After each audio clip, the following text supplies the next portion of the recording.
Our next guest is an award-winning, highly decorated bassist, composer, and bandleader. He continues to expand his fertile catalog of original music with his exciting new release, The Drip. On this beautiful new record, the Brazilian-Canadian musician delves deeper into his tropical roots, exploring sounds from Brazil, Cuba, the Caribbean, as well as Afrobeat, funk, and jazz. He began his professional career in Edmonton at the age of 17, performing with Albertan jazz legends like Tommy Banks, PJ Perry, and Clarence Big Miller. Who am I talking about? None other than Rubim de Toledo. I have him on the line now. Hello, Rubim. How are you today? I'm good. Thank you so much for inviting me. Yeah, I'm super stoked to chat with you about your new album and just in general. It's like the album is amazing, and I was like, how come I don't know about this guy? Partly I don't live in Alberta. I apologize. But, your musicianship and your compositions are incredible. And how did The Drip come into being? Well, I like to release music. I put out a record every couple years. I try to. I write a lot of music. I get pulled in different directions as far as influences go. So I always have sort of new things I want to document and put out into the world. The Drip is sort of a continuation of my last record, which was called The Dig. And Mm-hmm. before that, I had been doing more acoustic jazz records, but there was another side of me that I felt I wasn't giving enough attention, and that was sort of Mm-hmm. more of the global world influences that I'm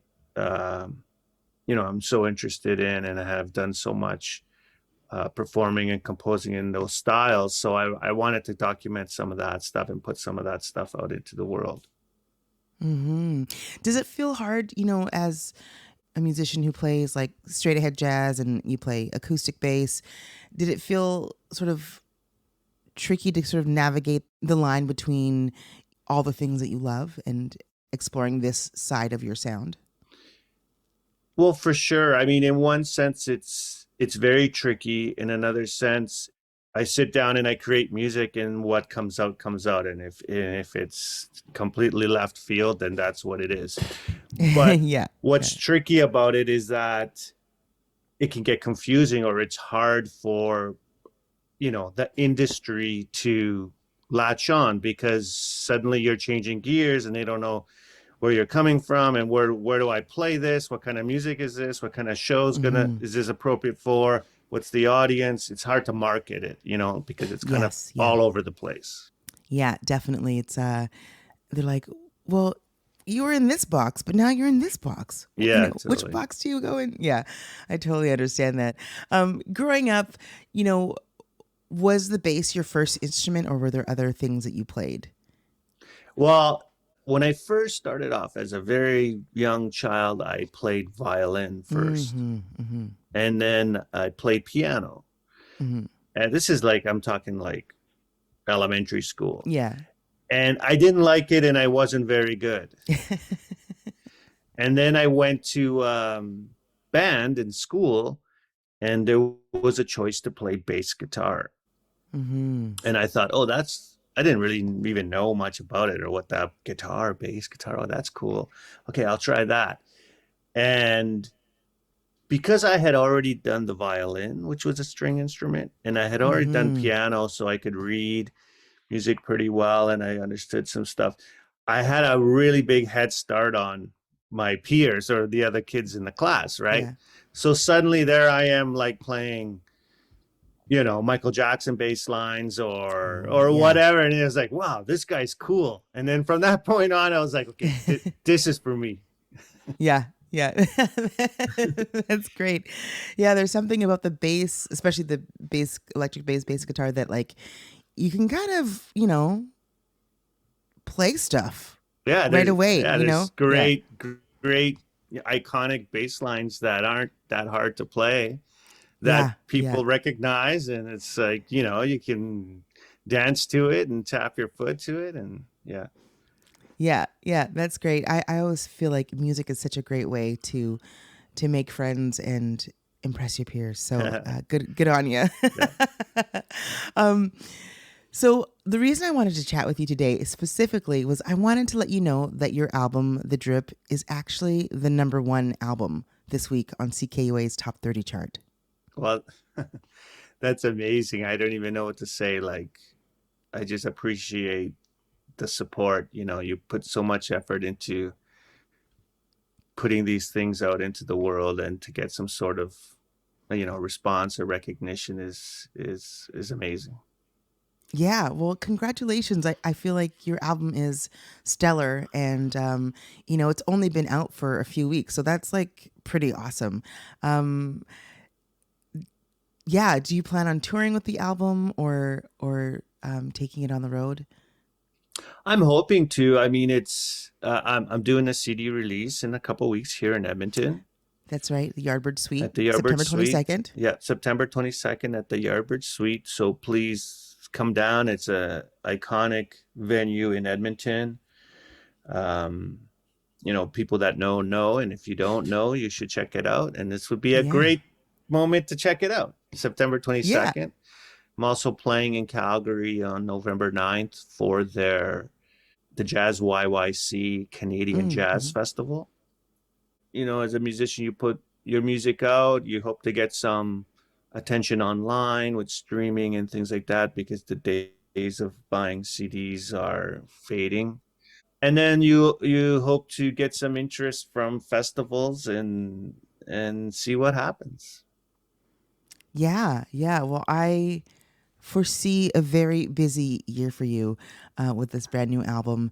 And you feature Edmonton songstress Karima on the album on 3 tracks. What's it like working with her? Did you work with her before? Was there collaborations in the past? Yeah, for sure.